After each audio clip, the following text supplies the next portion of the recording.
Thank you for joining us in our continued study from the Epistle of 1 John. Today's study finds us in 1 John chapter 4, where we want to look at verses 12 through 16.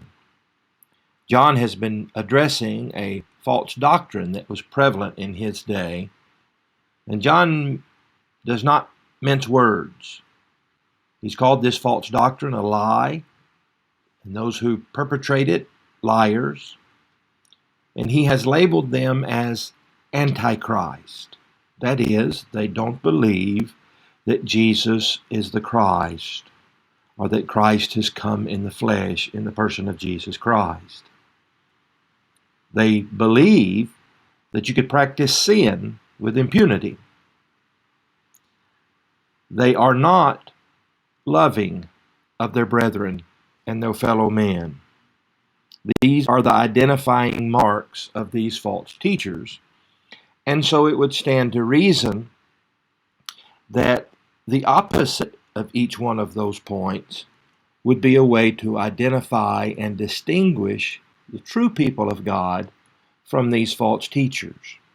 In other words, the true follower of God is going to believe that Jesus is the Christ, the Son of God. It's a fundamental truth of Christianity and of Christians. A true believer is going to practice righteousness and walk in the light as he is in the light, to use the language of chapter 1. A true believer of Jesus Christ is going to practice love. He's going to love God, and he's going to love his fellow man and his brethren in particular. And so he says in chapter 4, verse 12, no one has seen God at any time. If we love one another, God abides in us, and his love has been perfected in us. So how do we know that we love God? How do we know that God abides in us? There's no physical manifestations of such, because no one has seen God at any time. And so what evidence is there? And he says the evidence is going to be borne out in our lives, in the way that we conduct ourselves. And one of those manifestations is going to be that we love one another. There's the proof, one of the proofs, that God abides in us. God is love, John has already said. He who does not love does not know God, for God is love, he says back up in verse 8 of chapter 4. And so if God abides in us and God is love, then love is going to abide in us, and love is going to be borne out in who we are and in our actions. There's proof. Though we haven't seen God, we can see evidence of God in us through our actions of love.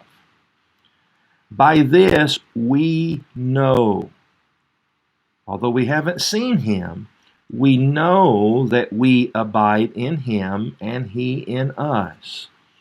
And so again, we have evidence that God abides in us and we in him. There's the idea of true fellowship with God, because he has given us of his Spirit.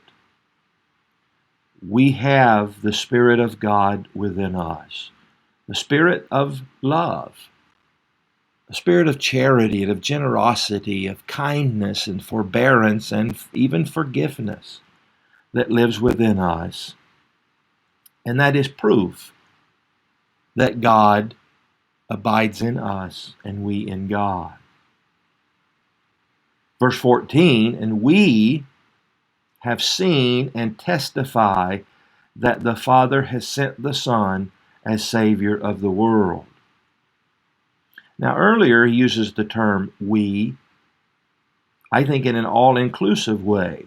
We, John, the apostles, the eyewitnesses, as well as these Christians to whom he is writing. We might say we all can know that we abide in him and he in us because of the love that we have for one another. But here when he uses the term we, he may use it in a more limited sense. We have seen and testify that the Father has sent the Son as Savior of the world. Not everyone in the first century was an eyewitness of Jesus Christ and of his resurrection. And so he may be limiting the we here to the apostles or to other eyewitnesses that have seen and testify. This was the role of the apostles. They were to be the eyewitness testimonies that they had seen the Father through the Son. And so here are two proofs, though we haven't seen God, two proofs of God. Number one, God abides in us if we love one another. And the second one was the eyewitness proof that Jesus was the Son of the Father and a Savior of the world. And so, verse 15, whoever confesses that Jesus is the Son of God, God abides in him and he in God. Now remember, it stated earlier that these antichrists, those who did not confess that Jesus is the Son of God, were not of God, were not of the Son nor of the Father. And so again, in this epistle, we get three evidences that someone is of God, and if these three things are not present, then they're not of God. One is that they walk in the light. They walk in righteousness. They practice the truth. They don't walk in darkness or in sin. The second thing is they love. Love is of God, and if we are of God, we will love one another. And the third is that we will confess that Jesus is the Christ. And so what a helpful list to those of the first century who were being confronted by these false teachers, that here's three ways that you can identify whether these teachers are of God or whether they are false teachers. And we know, verse 16, we have known and believe the love that God has for us.